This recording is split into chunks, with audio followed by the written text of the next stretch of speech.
겉으로 보기에는 둘 다 아름다운 꽃이지만 분명히 조화와 생화에는 차이가 있어요. 조화에는 없지만 생화에는 있는 것이 두 가지가 있는데 무엇일까요?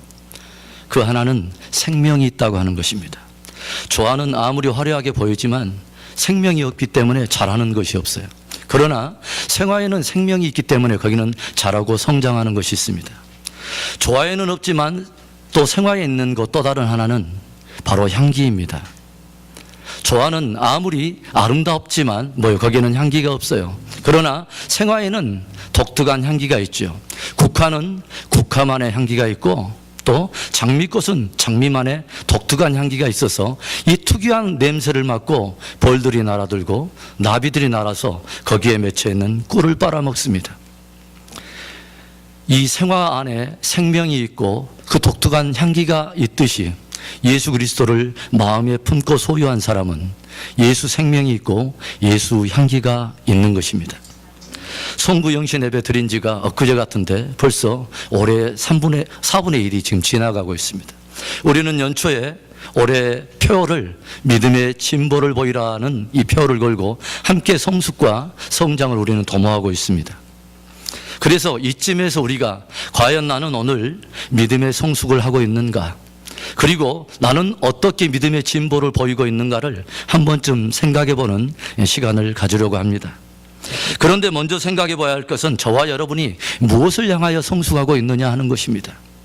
믿음의 진보를 보이자고 했는데 그 믿음의 진보란 무엇을 향한 진보이며 어떻게 해야 그 믿음의 진보를 보일 수 있는가 하는 것입니다. 올바른 믿음의 성숙과 우리가 진보를 알려면 궁극적으로 우리가 추구하는 신앙의 목표를 알아야 합니다. 그 목표를 알아야 오늘 나는 그 목표를 향하여 어느 정도 믿음을 진보해 가고 있고 또 믿음이 성장하고 성숙해 가고 있는가 하는 것을 가늠해 볼 수 있지 않겠습니까? 저와 여러분의 신앙생활의 궁극적인 고울, 그 목표란 도대체 무엇입니까? 저와 여러분은 무엇을 이루기 위해서 우리는 이 주일 아침에 많은 사람들이 골프를 치고 9홀, 18홀 이렇게 돌 때에 여러분 이곳에 이렇게 나오셨습니까? 우리의 신앙의 고울이 무엇이냐 하는 거예요. 목표가 없다면 성장과 성숙은 없는 것입니다. 목표가 없다면 우리가 말하는 성장과 성숙은 아무런 의미가 없어요. 목표가 없는데 오늘 내가 달리는 신앙의 경주가 무슨 의미가 있다는 말입니까? 도대체 무엇을 향하여 달리고 있고 무엇을 향하여 우리는 성숙하고 있느냐 하는 거예요. 성장과 성숙에는 분명한 목표가 있어야 합니다. 그렇다면 저와 여러분의 신앙적인 고울, 마지막 목표는 무엇입니까? 그것은 바로 예수님을 닮는 것입니다. 예수님을 닮는 것, 예수님의 형상을 입는 것이 저와 여러분의 신앙의 목표이고 바로 이것을 향하여 우리는 믿음의 진보를 보여야 하고 성장하며 성숙해 가야 하는 것입니다. 왜 이것이 우리 신앙생활의 가장 중요한 목표가 되어야 하냐면 하나님께서 바로 그것을 원하고 계시고 하나님께서 이것을 위해서 저와 여러분을 부르셨기 때문이에요. 우리가 로마서 8장 29절의 말씀을 봅니다. 하나님이 미리 아신 자들로 또한 그 아들의 형상을 본받게 하기 위하여 미리 정하셨으니 이는 그로 많은 형제 중에서 맏아들이 되게 하려 하심이니라. 하나님이 미리 아신 자들, 저와 여러분들을 창세 전에 선택하셔서 우리를 이 세대에 부르신 아주 주님의 중요한 목적 하나는 뭐냐면 그 아들의 형상을 본받게 하기 위해서 우리를 불렀다는 거예요. 그래서 그 아들의 형상인 예수님의 형상을 본받게 하는 것이 우리를 부르신 하나님의 목적인 것입니다. 모든 만물을 창조하시고 여섯째 날에 하나님께서 인간을 창조하실 때 하나님은 어떤 말씀을 하셨냐면 우리의 형상과 우리의 모양대로 우리가 사람을 만들고 그들로 지은 모든 만물을 다스리게 하자는 그런 말씀을 하셨어요. 그래서 다시 말씀드린다면 하나님께서는 저와 여러분 안에, 사람인 저와 여러분 안에 당신의 형상과 모양이 드러나기를 그분이 간절히 원하고 계신다고 하는 거예요. 아이를 낳게 되면 그 아이가 마치 부모님을 닮는 것처럼, 그리고 그 부모를 닮는 것이 부모의 큰 기쁨이 되는 것처럼 하나님을 믿는 우리가 그분의 형상과 모양을 따라 성장하고 성숙하기를 원하는 것이 하나님이 저와 여러분을 향한 하나님의 뜻인 것입니다. 그런데 하나님은 영이신지라 우리 눈에 보이지 않게 되는데 그 보이지 않는 하나님을 우리가 어떻게 따라가며 그분을 향해서 우리가 믿음을 우리가 발전시킬 수 있느냐 하는 거예요. 하나님이 우리에게 보여야 그분을 닮을 수 있지 않겠어요? 우리 눈에 보여야 우리가 그분을 향해서 우리가 자라갈 수 있지 않겠어요? 그런데 성경은 이 보이지 않는 하나님의 형상을 우리 가운데 밝히 드러내신 분이 있다고 우리에게 가르쳐주고 있습니다. 요한복음 1장 18절의 말씀을 우리 함께 읽어봅니다. 본래 하나님을 본 사람이 없으되 아버지 품속에 있는 독생하신 하나님이 나타내셨느니라. 골로새서 1장 15절의 말씀도 한번 봅니다. 그는 보이지 아니하시는 하나님의 형상이요 모든 창조물보다 먼저 나신 자니. 본래 하나님을 본 사람이 사람 가운데 한 사람도 없지만 그러나 하나님의 진정한 본체와 형상으로서 그 보이지 않는 하나님을 우리 가운데 밝히 드러내시는 분이 있다는 거예요. 바로 그분이 누구냐? 아버지 품속에 있었던 독생하신 하나님인 예수 그리스도가 바로 그분이라는 거예요. 그래서 예수님은 하나님의 본체의 그분의 형상이에요. 우리가 예수님을 봤다는 것은 바로 하나님을 본 거예요. 예수님의 형상은 하나님의 형상인 거예요. 그래서 저와 여러분이 이 예수님의 형상을 닮도록 우리를 부르신 분이 하나님이고, 그래서 우리의 신앙의 궁극적인 목적은 예수님을 닮는 것이어야 될 줄로 믿습니다. 그래서 성경은 끊임없이 저와 여러분들을 향해서 예수 그리스도를 향하여 우리의 믿음이 진보되고 그분을 향하여 자라갈 것을 계속 도전하고 있습니다. 오늘 본문 4장 15절의 말씀도 이런 말씀이 있죠. 오직 사랑 안에서 참된 것을 하여 범사에 그에게까지 자랄지라. 그는 머리니 곧 그리스도라. 범사에 참된 것을 하여서, 사랑 안에서 참된 것을 하여서 누구를 목표로 자라가라고 말하냐면 예수님을 향해서 자라가라. 그런가 하면 베드로는 그의 종말적인 모든 현상들을 다 성도들에게 가르친 후에 마지막 베드로후서 3장 18절에 모든 베드로의 서신을 이 말씀 하나로 딱 요약을 하고 있습니다. 오직 우리 구주 예수 그리스도의 은혜와 저를 아는 지식에서 자라가라. 영광이 이제와 영원한 날까지 저에게 있을지로다. 매일매일 예수님을 닮아가는 그 믿음의 성장과 성숙이 저의 여러분 안에 있어서 그분을 닮아가는 바로 그것이 하나님의 기쁨이 되는 저와 여러분, 그리고 우리 은혜 비전 공동체가 될 수 있기를 주님의 이름으로 축원합니다. 예수님을 닮는 것은 분명히 하나님의 바람이고 바로 우리들의 신앙생활의 궁극적인 목적이고 목표인데, 문제는 뭐냐면 예수님을 믿는다고 저절로 예수님을 닮아가는 것은 아니더라는 거예요. 믿음이 저절로 성장하고 성숙하는 것이 아니더라는 거예요. 그렇다면 우리가 예수님을 닮고 예수님을 향하여 우리의 믿음이 성장하고 성숙해 되려면 어떻게 해야 합니까? 무엇보다도 첫째, 예수님 닮기를 우리가 결정해야 합니다. 우리 한번 따라서 해보겠습니다. 나는 예수님을 닮아가리라. 다시 한번, 겉으로 우리가 손을 올리지 않지만 두 주먹을 아래 불끈 쥐고 다시 한번 따라서 합니다. 나는 예수님을 닮아가리라. 대부분 성장하지 않거나 성숙하지 못한 사람들을 보면 상당한 그 미성숙의 이유가 뭐예요? 성장과 성숙에 대한 관심이 없기 때문입니다. 예수님을 믿으면 저절로 예수님을 닮아가는 것이 아니에요. 구원은 분명히 믿음으로 말미암아, 은혜로 말미암아 우리에게 주어지신 하나님의 선물이지만 성장에는 지극히 의도적으로 결정해야 하고 지극히 의도적으로 헌신해야 그분을 닮아가는 열매를 결실할 수 있는 것입니다. 나는 예수님을 닮아가리라. 나는 예수님의 닮아가는 그 삶에 나는 헌신하리라 하는 의도적인 이 결정과 헌신이 있어야 한다는 것이죠. 많은 사람들은 일과 사역에 초점을 맞추면서 진짜 하나님이 원하시는 근본적인 목적을 놓쳐버릴 때가 참 많습니다. 많은 사역자들에게도 이건 똑같고 주의 몸된 교회에 부름받은 남녀 일꾼들에게도 이러한 현상이 드러나는 많은 우리는 신뢰들을 봅니다. 그러나 정말 우리가 하나님께서 예수 그리스도를 닮는 것이 우리의 신앙의 목표로 삼고 우리를 부르시고 우리가 정말 그분을 따르기를 원한다면 먼저 우리 안에 굳건히 세워져야 될 것이 뭐냐? 나는 예수 그리스도를 닮아가리라는 내 마음의 결정인 것입니다. 많은 사람들은 일에 관심이 많아요. 그래서 그분을 닮아가는 삶의 이 신앙의 목표를 잃어버리는 경우가 많습니다. 우리 한번 요한복음 6장 28절의 말씀을 함께 읽어봅니다. 저희가 묻되 우리가 어떻게 하여야 하나님의 일을 하오리이까? 우리가 어떻게 하여야 하나님의 일을 하오리이까? 적어도 이 질문을 오늘 예수님께 드리고 있는 사람들은 하나님의 일에 대한 관심이 있는 사람들이에요. 그러니까 이 사람들이 지금 예수님께 이 질문을 할 때 그들의 마음은 지극히 좋은 마음이고 지극히 선한 마음이었을 것입니다. 하나님의 일을 하고 싶다는 것이죠. 그런데 무엇이 하나님의 일이고 어떻게 하여야 하나님의 일을 할 수 있는가라는 이들의 질문 앞에 예수님께서 무엇으로 답하시는가를 우리는 한번 주목해서 들을 필요가 있어요. 이어지는 29절입니다. 함께 읽습니다. 예수께서 대답하여 가라사대 하나님의 보내신 자를 믿는 것이 하나님의 일이니라 하시니.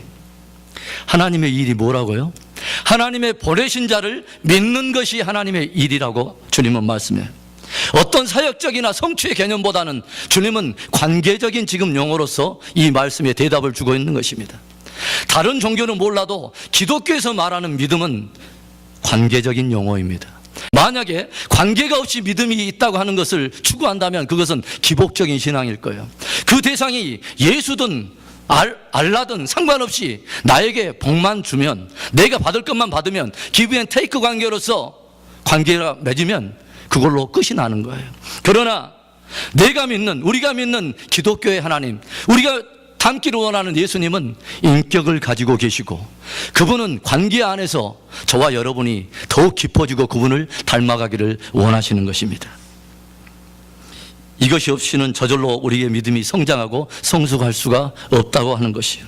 사람은요, 무엇을 결정하는가에 따라서 그 결정이 그 사람의 삶의 모습을 결정하고 미래의 모습을 결정합니다. 사람은 바라보고 갈망하는 것에 따라서 그러한 인생을 살게 되어 있어요. 요즘 온 세계에 불고 있는 한류 열풍 때문에 한국의 대부분 젊은이들은 뭐요? 연예인이 되고자 하는 그런 부푼 꿈이 있어요. 그래서 자기가 되고자 하는 그러한 연예인의 한 모델을 딱 설정하고 나서 뭐요? 그 연예인의 좋아하는 취미와 그 기호를 추구하고 그 연예인처럼 옷을 입고 뭐요? 그 사람을 닮기 위해서 깎고 빼고 바르고 난리법석입니다.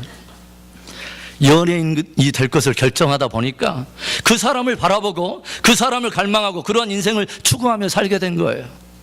우리가 신앙생활의 목표가 예수님을 닮는 것이라면 가장 먼저 우리가 굳게 해야 될 것은 그분을 닮겠다고 하는 우리의 결정인 것입니다. 다시 한번 따라합시다. 나는 예수님을 닮아가리라. 사도 바울이 다메섹으로 가는 길목에서 부활하신 예수님을 만났습니다.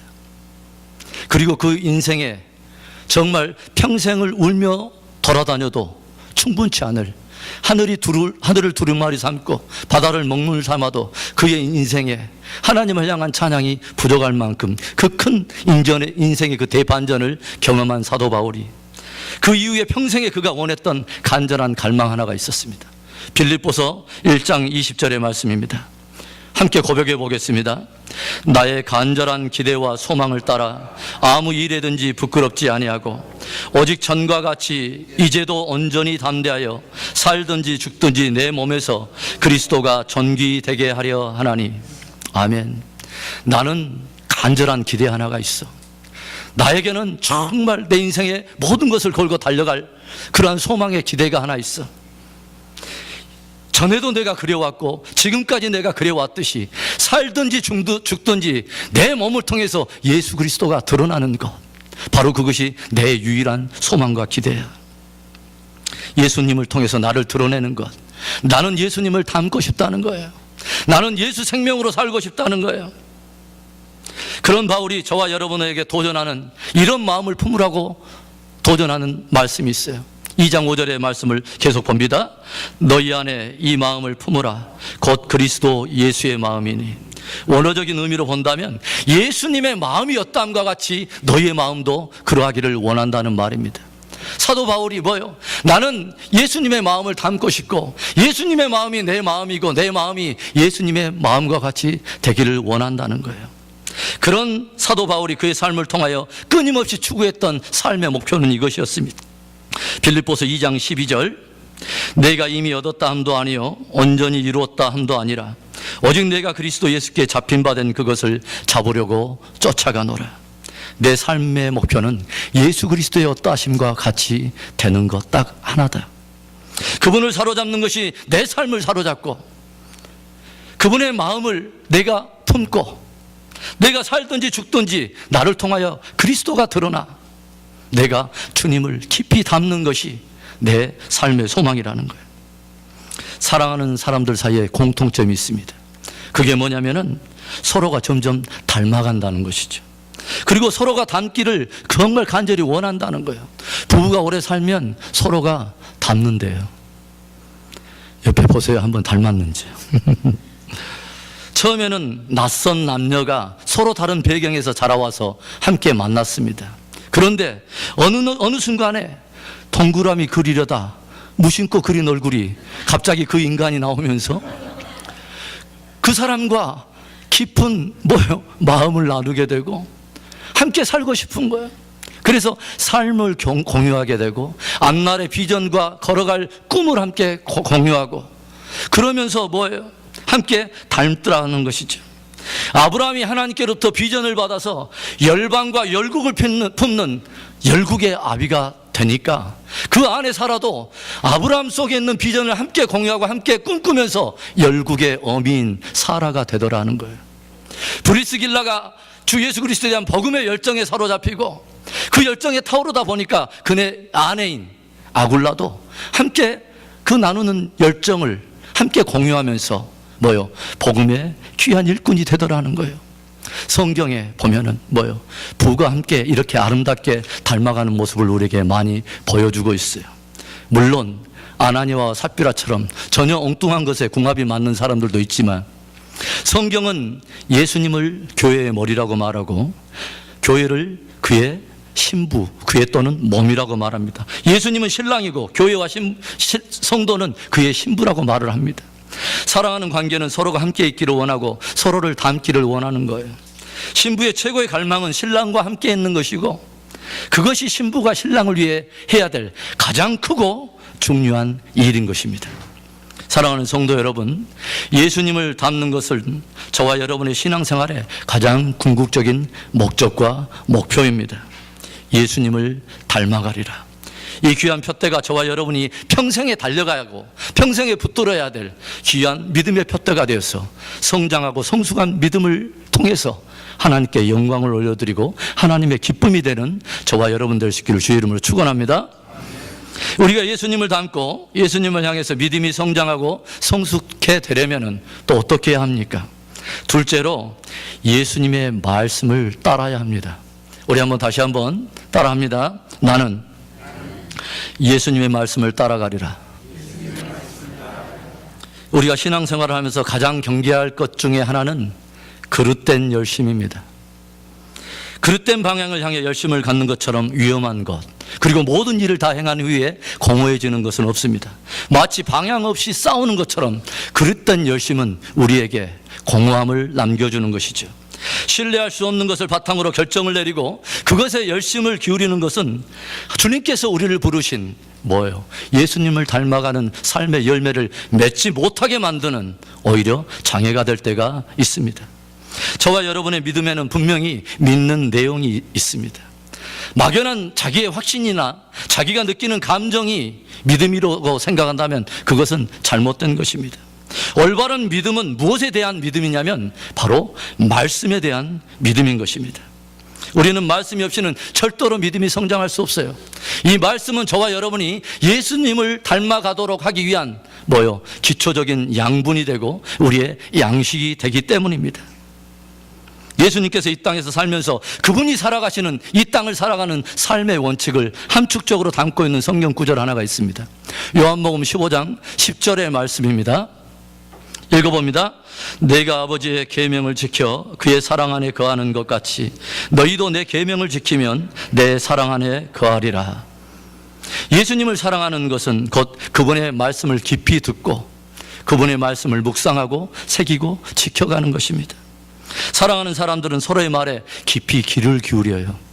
밤늦게까지 카페에 앉아있는 연인들을 보면은 옆에서 3차 대전이 일어나고 컵이 몇 개 깨져도 전혀 요동하지 않습니다. 어제나 오늘이나 영원토록 동일하신 주님의 심성을 받아가지고 뚫어지게 자기에게 지금 말하는 그 여인의 입술에 눈을 주목하고 귀를 쫑긋 새기고 그냥 흘려버리는 말이 없어요. 안 해보셨어요? 예수님을 사랑하는 삶은 그분의 말씀을 가지고 지키고 따라가는 삶입니다. 예수님은 항상 하나님 아버지의 말씀을 그 마음속에 가지셨고 하나님께로부터 들은 말씀을 그 입술에 두셨고 그 말씀을 기초로 위해서 예수님은 살아가셨다고 하는 것입니다. 그분은 한 번도 자의적으로 하신 말씀이 없습니다. 모든 예수님의 입에서 나온 말씀은 하나님 아버지께로부터 들은 말씀을 그대로 우리 가운데 드러내심으로 인해서 하나님을 우리 가운데 드러내신 것입니다. 요한복음 12장 49절 50절의 말씀을 봅니다. 내가 내 자의로 말한 것이 아니요 나를 보내신 내 아버지께서 나의 말할 것과 이룰 것을 친히 명령하여 주셨으니 나는 그의 명령이 영생인 줄 아노라. 그러므로 나의 이루는 것은 내 아버지께서 내게 말씀하신 그대로 이루노라 하시니라. 예수님이 이 땅에 사시면서 만일 예수님 스스로 자의적으로 말씀하시고 자의적으로 행동하셨다면 하나님 아버지를 우리에게 그렇게 드러내실 수가 없었을 거예요. 그런데 예수님은 하나님께서 하신 말씀을 가지시고 지키시고 그 말씀 위에서 주님은 삶을 걸어가셨다고 하는 것입니다. 예수님이 제자들에게 기도를 가르치실 때도 어떻게 가르치십니까? 요한복음 15장 7절입니다. 너희가 내 안에 거하고 내 말이 너희 안에 거하면 무엇이든지 원하는 대로 구하라. 그리하면 이루리라. 예수님은 우리가 그분의 말씀 안에 거하기를 원하시는 거예요. 2000년 전에 이 땅에 오셔서 자기를 내어주시고 십자가에 돌아가시고 부활하시고 승천하신 주님은 더 이상 육체로 우리 가운데 거하시는 분이 아니에요. 그러면 우리가 그 주님을 따르고 동행하고 그분을 닮기를 원한다면 어떻게 하는 것입니까? 그분의 말씀을 따라가는 것입니다. 그분이 하신 말씀 안에 거하는 것입니다. 어떤 사람들은 세상의 풍조를 따라서 모든 것을 결정합니다. 모두가 다 그렇게 살아가니까. 그런가 하면 어떤 사람은 전통에 따라 결정해요. 지금까지 다 그렇게 해왔으니까. 그런가 하면 이성에 호소하는 사람이 있어요. 그것이 논리적이고 합리적이니까. 그런가 하면 감정에 따라 움직이는 사람도 있습니다. 옳은 일처럼 느껴져서 필이 와서. 그러나 이런 것들은 완전한 지침이 아닙니다. 우리가 정말 예수님을 닮고 그분을 향해서 성장하고 성숙하기를 원한다면 예수님이 하신 말씀 안에 거해야 하는 것입니다. 요한복음 8장 31절 말씀입니다. 너희가 내 말에 거하면 참 내 제자가 되고. 무엇에 거하면요? 내 말에 거하면 너희가 참 제자가 되고. 여기에 거한다는 어바이딩이라고 하는 단어는 원어적인 의미로 보면 서로의 상관적인 관계를 그 안에 함축하고 있어요. 뭐요? 서로 안에 거한다는 것입니다. 내가 하나님의 말씀 안에 거하고 하나님의 말씀이 내 안에 거해서 서로 안에 이렇게 거할 때 우리는 뭘 할 수 있냐면 예수님을 따라가는, 예수님을 닮아가는 참된 제자의 삶을 이룰 수 있다고 하는 거예요. 우리가 예수님을 닮기를 원한다고 하면서 하루에 우리가 하나님의 말씀을 가까이 하지 않고 TV는 3시간을 보는데 성경 읽는 데는 단 10분을 우리가 드릴 수 없다면 나는 정말 예수님 닮기를 원하는 사람인가 한 번쯤은 의심해 볼 일입니다. 나는 하나님의 말씀에 거하는가? 나는 TV에 거하는가? TV는 나의 목자시니 내가 부족함이 없으리로다. 그가 나를 쉴만한 안방으로 인도하시고 볼만한 채널로 인도하시는도다. 골짜기 같은 지친 하루를 살았을지라도 적절한 쇼프로와 드라마를 통해서 나를 안위하시는도다. 자녀들이 가장 사랑스러울 때가 있어요. 어떨 때인지 아세요?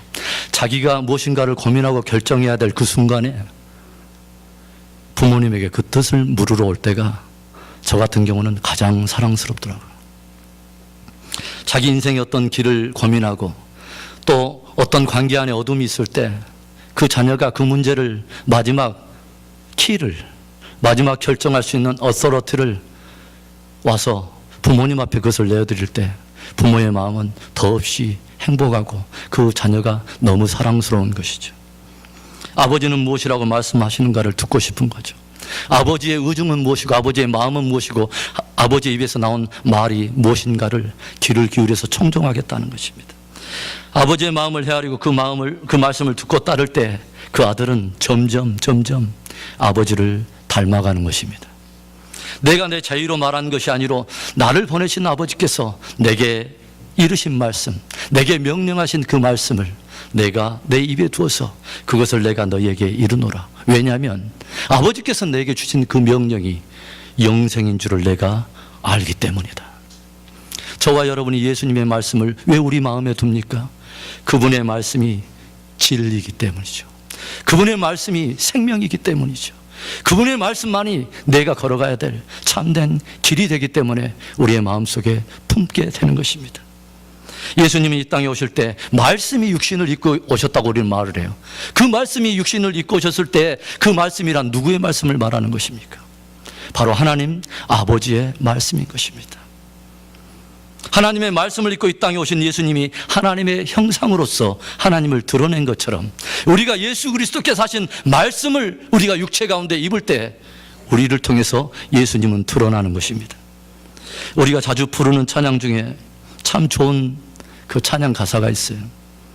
우리 최정은 집사님, 주님 말씀하시면 이거 악보 있는데 한 번만 그 가사를 조용히 한번 묵상해 보세요. 주님 말씀하시면 내가 나아가리라. 주님 뜻이 아니면 내가 멈춰서리라. 나의 가고 서는 것 주님 뜻에 있으니 오 주님 나를 이끄소서. 뜻하신 그곳에 나 있기 원합니다. 이끄시는 대로 순종하며 살리니 연약한 내 영혼 통하여 일하소서. 주님 나라와 그 뜻을 위하여 오 주님 나를 이끄소서. 우리 함께 한 번만 우리 찬양하며 고백해 보겠습니다. 주님 말씀하시면 내가 나가리다. 주님 뜻이 아니면 내가 멈춰서리다. 나의 가고 서는 것 주님 뜻에 있으니 오 주님 나를 이끄소서. 주님 말씀하시면 주님 말씀하시면 내가 나가리다. 주님 뜻이 아니면 내가 멈춰서리다. 나의 가고 서는 것 주님 뜻에 있으니 오 주님 나를 이끄소서.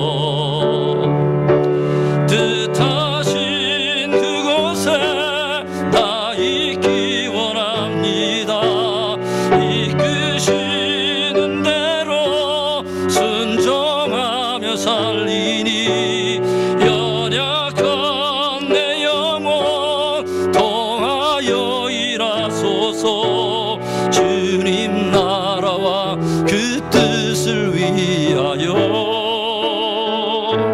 오 주님 나를 이끄소서. 오 주님 나를 이끄소서. 아멘. 여러분 예수님 닮기를 원하십니까? 예수님의 말씀을 사랑하십시오. 그분의 말씀을 따르며 순종하는 저와 여러분 되기를 축원합니다. 그분의 말씀이 우리 안에 역사하고 주님의 말씀이 하나하나 우리의 육체를 입고 열매로 드러날 때 우리 안에 예수 생명이 자라고 예수님의 향기가 드러날 줄로 믿습니다. 우리가 예수님을 닮고 예수님을 향해서 믿음이 성장하고 성숙하려면 또 어떻게 해야 합니까? 마지막 세 번째로 예수님의 행하심을 따라야 합니다.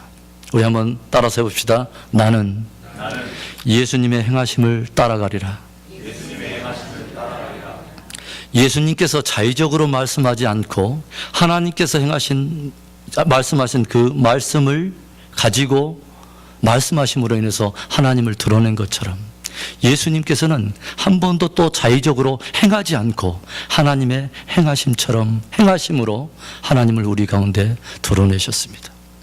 예수님께서 하나님의 행하심처럼 행하심으로 하나님을 우리 가운데 드러내셨다면, 우리도 역시 예수님을 닮기를 원한다면 예수님의 행하심을 따라서 행함으로 예수님을 닮아가게 되는 것입니다. 그렇다면 예수님은 어떻게 행하셨습니까? 특별히 예수님의 행하시는 삶의 원칙의 가장 핵심은 사랑과 섬김이라고 우리는 말할 수 있어요.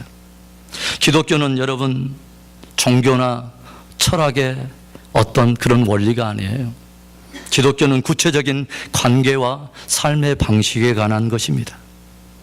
그 방식의 핵심은 바로 예수님처럼 하나님을 사랑할 뿐만 아니라 바로 이웃을 내 몸과 같이 사랑하는 바로 그 사랑에 있는 것이죠.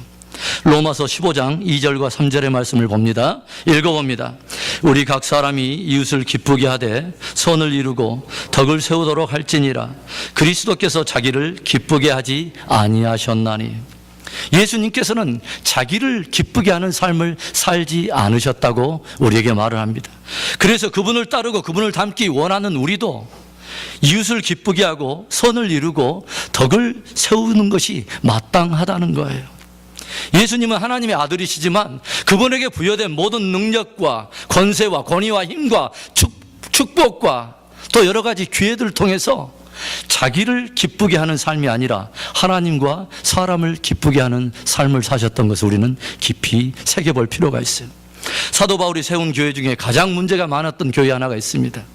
바로 고린도 교회죠. 우리가 오늘 오후에 성경 공부할 때도 고린도전서에 대한 궤가를 배울 때 일부 다루게 되겠지만 고린도 교회만큼 참 많은 문제가 있었던 교회가 없습니다.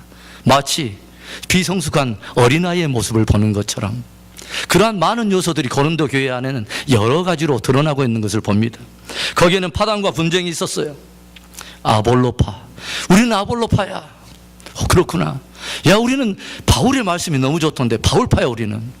그 저쪽에는 아니야, 나는 아카데믹한 아볼로의 설교가 훨씬 나는 더 낫던데 우리는 아볼로파야. 거기는 불행하게도 그리스도파도 있었습니다. 그런가 하면 은사를 가진 사람들이 각기 나는 방언을 할 줄 아는데 당신은 뭐해? 나는 애언하는데. 그래? 방언하지 못하면 구원이 있을까? 그 예언하는 사람은 방언은 수준이 낮은 거야. 그래서 서로를 정죄하고 멸시하고 은근히 스스로 자기가 가진 것을 가지고 우위를 가지고 생각을 했어요. 다른 사람을 무시했습니다. 그런가 하면 믿는 형제와 자매를 법정에 세워서 세상 법정에 끌고 가서 송사해서 거기에서 법정에서 송사해서 이겼다고 자랑하는 무리들이 있었어요.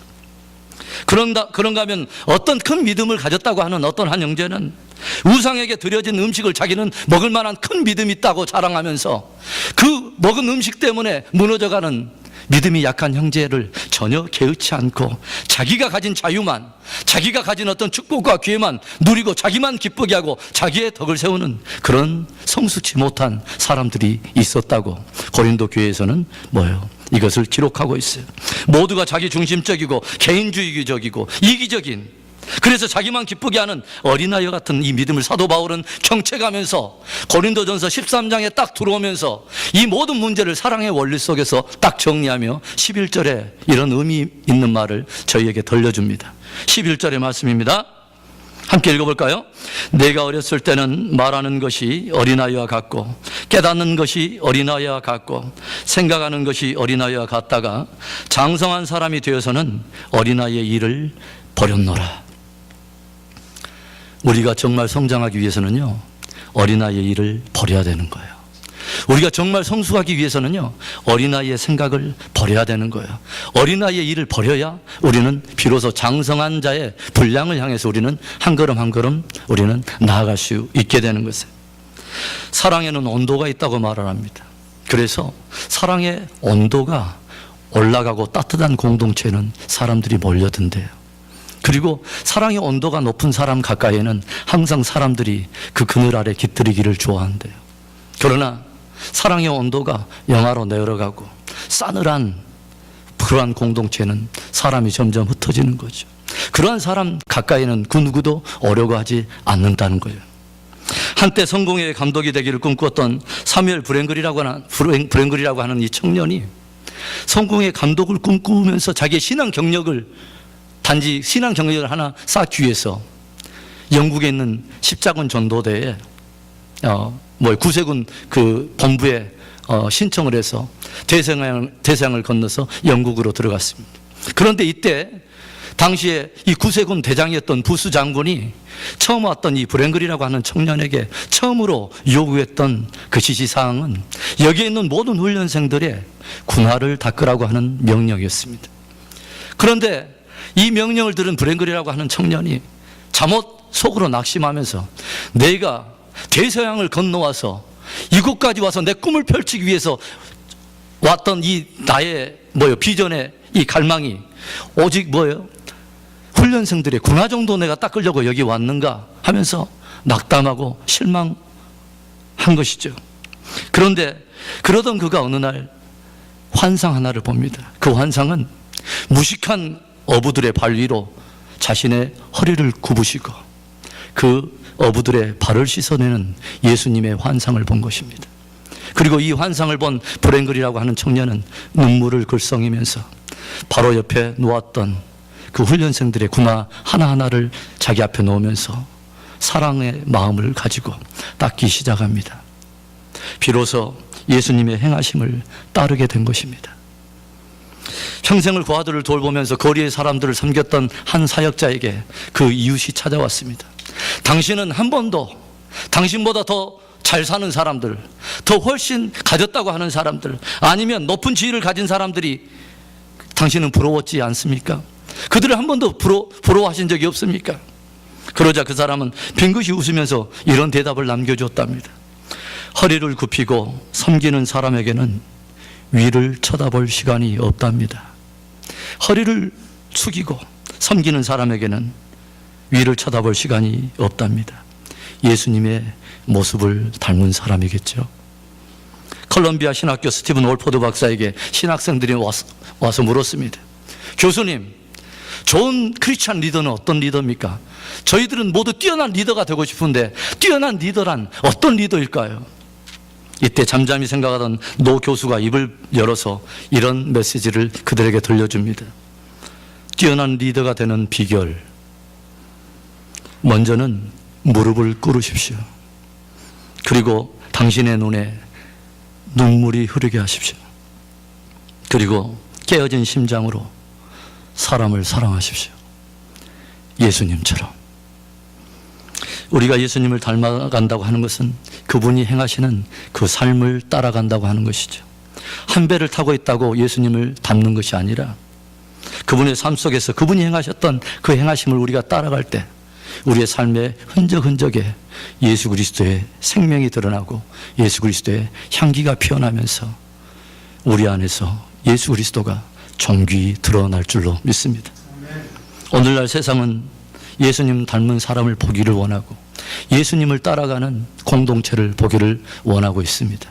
그러나 우리가 예수님을 믿는다고 우리가 예수님을 저절로 닮아가는 것은 아니더라는 것이죠. 저와 여러분 안에 먼저 있어야 될 것은 나는 예수님을 닮아가리라. 이 믿음의 결정, 바로 그것은 나는 예수님의 말씀을 따라가리라, 그리고 그의 행하심을 따라가리라 하는 그러한 구체적인 헌신과 구체적인 동행을 말하는 것입니다. 말씀 마무리합니다. 저와 여러분의 삶이 비록 화려한 그러한 모습은 아니지만, 어떻게 보면 화려해 보이지만 거기에는 생명도 없고 향기도 없고 성장도 없는 그런 조화와 같은 그런 믿음이 아니라 우리 안에서 예수 생명이 드러나고 예수 냄새가 나는 그러한 살아있는 아름다운 믿음 되기를 다시 한번 간절히 주의 이름으로 축원합니다. 기도하겠습니다.